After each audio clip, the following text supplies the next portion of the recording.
अगर रात के 2 बजे आपके ही नंबर से कॉल आए और कॉल काटते ही कोई कहे अब वो आ रहा है, तो आप क्या करेंगे?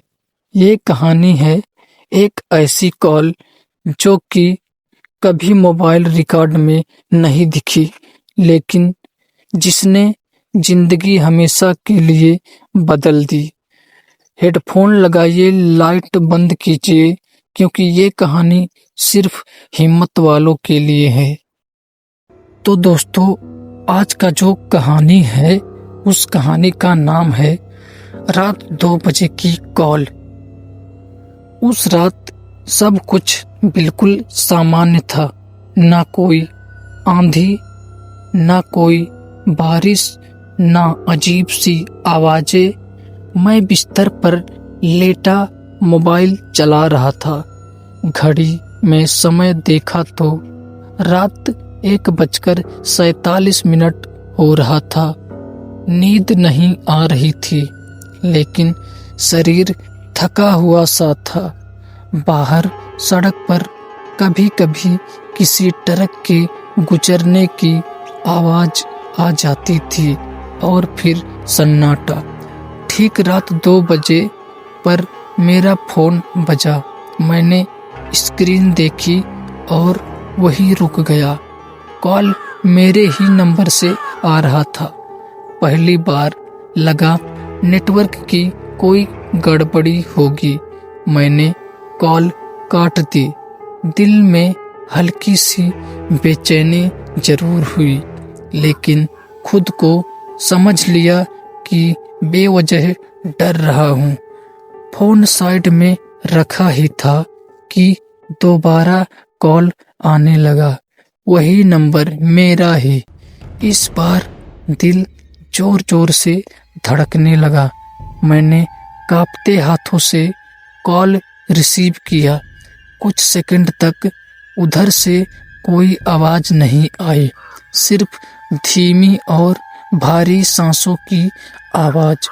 फिर एक फुसफुसाती हुई आवाज आई, फोन मत काटना वरना तू नहीं बचेगा। मेरे मुंह से आवाज नहीं निकली। मैंने डरते हुए पूछा, कौन है? उधर से जो आवाज आई वो मेरी ही थी, बिल्कुल मेरी। उसने कहा, मैं ही हूँ। मेरे हाथ से फोन गिर गया। मैंने तुरंत कॉल काट दी। कमरे में अचानक अजीब सी ठंड फैल गई, जबकि खिड़कियां बंद थी। मैंने फोन चेक किया, लेकिन कॉल लॉग में कोई कॉल नहीं छपी थी, जैसे वो कॉल आई ही ना हो। मैं बिस्तर पर बैठा रहा। ठीक रात के 2:11 पर मेरे फोन पर मैसेज आया, तूने कॉल क्यों काट दी? अब वो तेरे घर आ रहा है। नंबर वही था मेरा। दिल जैसे बैठ गया। मैंने कांपते हाथों से रिप्लाई किया, कौन हो तुम? कोई जवाब नहीं आया।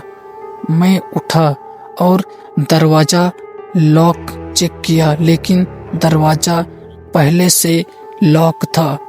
तभी कमरे की लाइट झपकने लगी।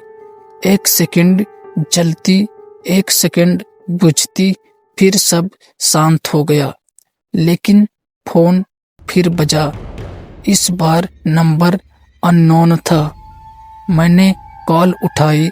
उधर से कोई बोल नहीं रहा था, सिर्फ रोने की आवाज आ रही थी, बहुत दर्द भरी। फिर एक टूटी हुई आवाज आई। मैंने भी फोन काट दिया था। मेरी सांस अटक गई। आवाज बोली और फिर वो मेरे सामने खड़ा था। कॉल कट गई। डर के मारे मैंने अपने दोस्त रवि को फोन किया और सारी बात बता दी। रवि कुछ देर चुप रहा, फिर बोला, तू पागल हो गया है क्या? अभी अभी तो तूने मुझे कॉल किया था। मैंने कहा मैंने तुझे कॉल नहीं किया। रवि की आवाज कांप गई। उसने कहा 2 बजे तूने कॉल किया था। तू रो रहा था और तूने कहा था वो आ रही है। कॉल कट गई। तभी मेरे कमरे के बाहर किसी के कदमों की आवाज आई, बहुत धीमी घसीटती हुई। दरवाजे के बाहर कोई खड़ा था। मेरे फोन पर आखिरी मैसेज आया, अब देख खुद को। मैंने सामने अलमारी के शीशे में देखा। वहां मेरा प्रतिबिंब नहीं था। वहां मैं खुद खड़ा था, लेकिन उसकी आंखें पूरी तरह काली थी और चेहरे पर डरावनी मुस्कान थी। उसने शीशे के अंदर से कहा, रात 2 बजे की कॉल कभी रिकॉर्ड में नहीं होती, क्योंकि कॉल करने वाला जिंदा नहीं रहता। उसी पल लाइट चली गई। उसके बाद मुझे कुछ याद नहीं। सुबह लोग मेरे कमरे में घुसे तो मैं जमीन पर पड़ा था। फोन मेरे हाथ में था और कॉल लॉग अब भी खाली था। तो दोस्तों, आपको ये कहानी कैसी लगी कमेंट करके बताइएगा। और अगर ये कहानी आपको अच्छी लगी तो हमारे चैनल को सब्सक्राइब और वीडियो को लाइक जरूर कीजिएगा। तो मिलेंगे कल किसी नेक्स्ट हॉरर स्टोरी के साथ।